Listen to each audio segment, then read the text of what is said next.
Un nouveau message de Vincent sur Facebook. Alexis Canfin, tu as de quoi maintenant avec tes cours en ligne? Préparé à l'avance, nous avons un logiciel qui propose des calculs au hasard. Oh, c'est une vidéo. Déjeuner et Carrie. La France a un Préparez vos incroyable ardoises. talent. On est prêts? On y va! Ok. Allez-y, on va vous éclater.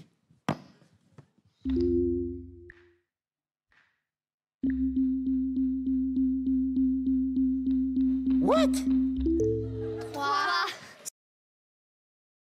Bon, ben, on en parle tout de suite.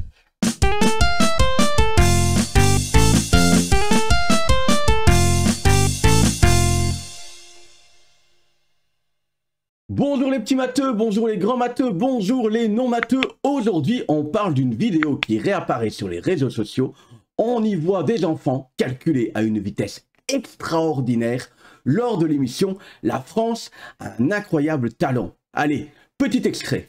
Moi, je voudrais faire un test, je vous fais un petit calcul, ok, vite fait? Parce que je suis un magicien, je suis un escroc. Donc, par définition, je connais les escrocs. Donc, 72 moins 23, vous êtes prêts? Plus 17, moins 9, plus 24.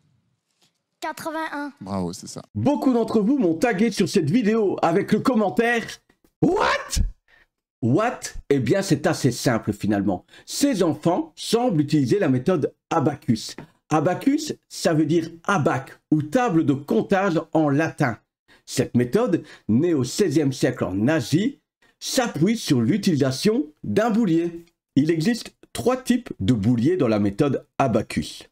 Le boulier chinois, appelé Xuanpan, le boulier japonais, appelé Soroban, et le boulier russe, appelé Stotsky.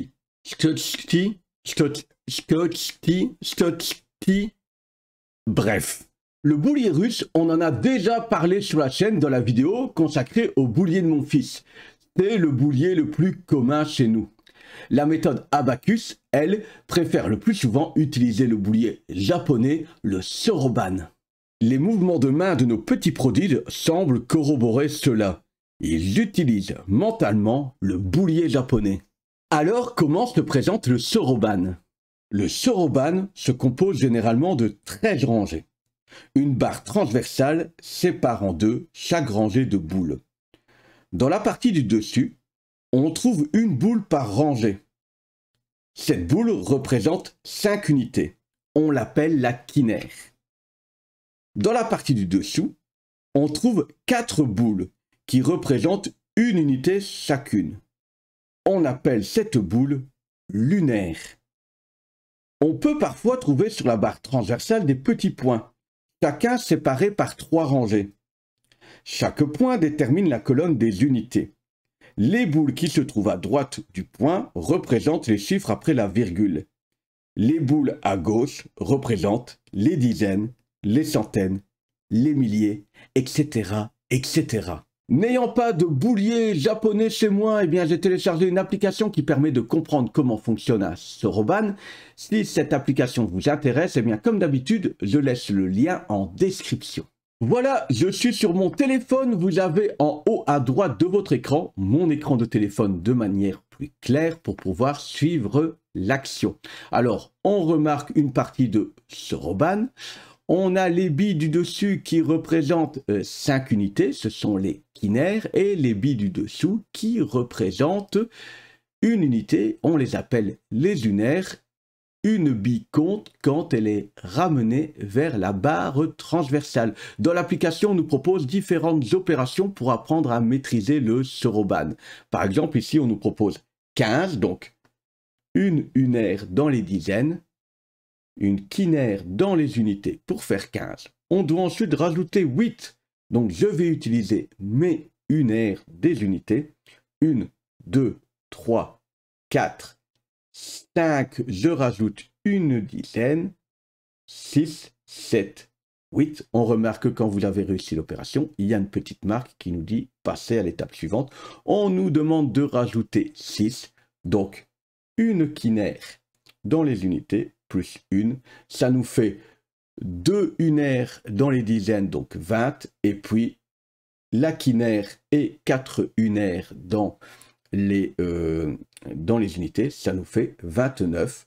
Et puis, ben, on appuie sur le bouton pour un calcul suivant. On nous demande 9, donc une quinaire 5, 6, 7, 8, 9, moins 4, eh bien, je rabaisse 4 unaires, plus 8, donc 4, je rajoute une dizaine, 5, 6, 7, 8, ça nous fait une unaire dans les dizaines, donc 10, et 3 unaires dans les unités, ça nous fait 13, et puis ainsi de suite.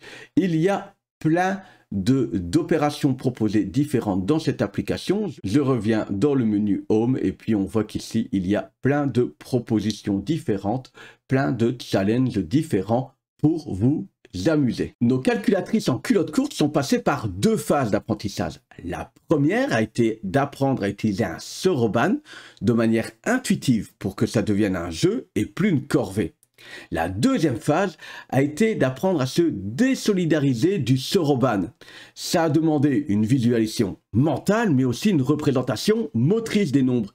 Et oui, nos petits génies, eh bien, en fait, ils miment les opérations qu'ils effectuent sur leur boulier. Soyons clairs, malgré toutes ces explications, ces enfants resteront impressionnants et il ne vous reste plus qu'à vous entraîner pour au moins essayer de les égaler. Mais en attendant, n'hésitez pas à vous abonner, à cocher la petite cloche et à partager en masse si cette vidéo vous a plu.